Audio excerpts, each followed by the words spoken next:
Well, from military background, I happened to know where Hawaii was. And my father and I were at the Redwood City train station. My dad was going to San Francisco Sunday morning, and the station master came out, and he told my dad, he said, "Hey, Mike, the Japanese just bombed Pearl Harbor." Well, of course, my dad, being military, knew what it was. My first reaction was, "Oh, man, how could this happen?" But what can you do? You accept it. Ironically, I'd gone to school in Redwood City with a lot of Japanese Americans, Nisei, all good guys, and most of them enlisted in the Army. I didn't have any animosity.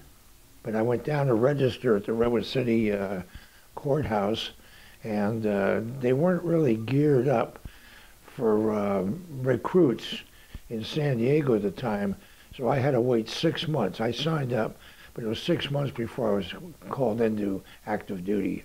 I went to radio school in Indianapolis, Indiana, and then from there they transferred me to an advanced radio school in Noroton Heights, Connecticut. And then from there they transferred a group of us up to Farragut, Idaho, to be the initial corps of radio instructors for the radio school that was opening at that time. And from there I was shipped out to San Diego to the South Pacific. I was assigned to a destroyer escort as a radio operator, and we were a flagship of a group. And I was never in actually combat. We always seemed to be on the edge of it or not needed or whatever.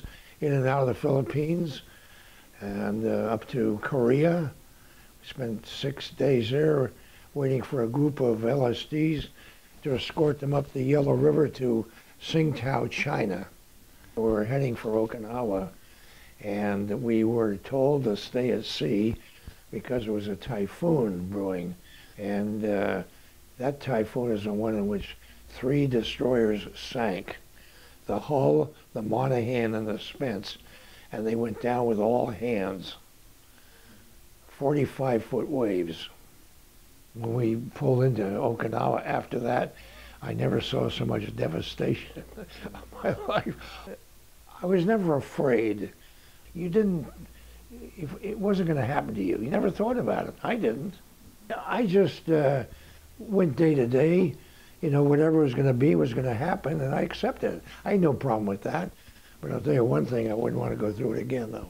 We did what we had to do, and that was it. Everybody thought the same thing.